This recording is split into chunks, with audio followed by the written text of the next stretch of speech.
دنیا میں ہماری جو ہے رسوائی ہو رہی ہے کہ فوجی عدالتیں انصاف تو کیا انصاف کا قتل کر رہی ہیں. تو عزتوں کو بھی جو ہے آپ سے بیزا یعنی ان کو بھی محبوس کیا ہوا ہے, ان کو جیلوں میں بند کیا ہوا ہے. چیف صاحب نے اس کی بھی فہرست مانگی ہے, اور ٹوٹل کتنے مقدمات ہیں اس وقت, کتنے لوگ پابا سلاسل ہیں, کتنوں کو فوجی عدالتوں میں مقدمہ ریفر کیا گیا ہے, کتنے سویلین سائڈ پر ہیں, یہ ساری بھی فہرست چیف جسٹس صاحب نے مانگی ہے. البتہ فیصل صدیقی صاحب نے کہا کہ نابالغ لوگوں کو بھی, جووینائلز کو بھی پکڑا ہوا ہے, تو چیف صاحب نے کہا اس کی فہرست بھی جو ہے دی جائے اور فراہم کی جائے. آج ہماری استدلال میں یہ تھا کہ فوجی عدالتوں کا سویلین کے مقدمات سننے کا کوئی آئینی اور قانونی جواز نہیں ہے. اس پر ہم نے سیر حاصل, نہ صرف یہ کہ بلکہ وہ خود عائشہ ملک صاحبہ نے کہا کہ یہ کیسے کمانڈر جو ہے آ کر ایڈمنسٹریٹو اکاؤنٹیبلٹی کورٹ کو درخواست دے کر, اور وہ بنا اپنے مائنڈ اپلائی کیے ہوئے انہوں نے ان کی کسٹڈی ان کی جو ہے ملزمان کی وہ فوجیوں کے حوالے کر دی,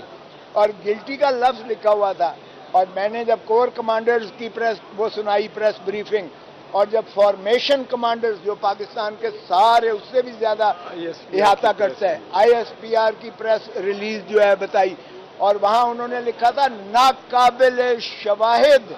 جن کو تردید جن کی نہیں کی جا سکتی ہے, ہمارے پاس میسر ہے, موجود ہے, اور یہ گنہگار ہیں, ان کو ملٹری کورٹس میں جو ہے کیفر کردار تک. تو اس کے بعد کوئی وجہ رہ جاتی ہے کہ ایک کرنل جو ہے یا ایک فوجی عدالت اس کور کمانڈرز کی یا آرمی چیف کے یا فارمیشن کمانڈرز کے اس ڈیکلریشن کو جو انہوں نے فیصلہ ہی گنہگار کا اور ناقابل تردید شواہد کا اور یہ کہہ دیا کہ ثبوت موجود ہیں. تو آج کی استدلال سننے کے بعد چیف جسٹس صاحب نے, میں نے عرض کیا جو آپ نے, انہوں نے عبوری چیزیں جو اٹارنی جنرل صاحب کو بلا کر کہا اور ان سے پوچھا, ہم نے کہا کہ اسٹے کر دیجئے گا کیونکہ یہ صورت کے ساتھ جو ہے اس طرح سے فیصلے کر دیتے ہیں اور پھر آپ کہیں گے کہ یہ پاسٹ اینڈ کلوز ٹرانزیکشن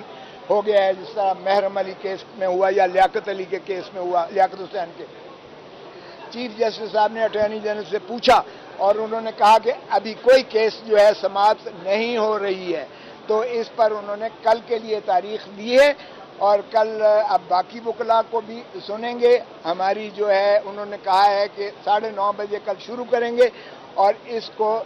جتنی جلدی سے جلدی اس کو نپٹائیں گے, کیونکہ یہ عوام و ناس کے بنیادی حقوق کا مسئلہ ہے, جس میں فوجی عدالتوں کا قیام یہ دوہرے پیرلل جوڈیشل سسٹم کے متصادم ہے, یہ بنیادی حقوق کو جو ہے زخم دیتا ہے, یہ due process of law article 10A کی نفی کرتا ہے, یہ بین الاقوامی قوانین کی بھی نفی کرتا ہے, جس کا میں نے انہیں حوالہ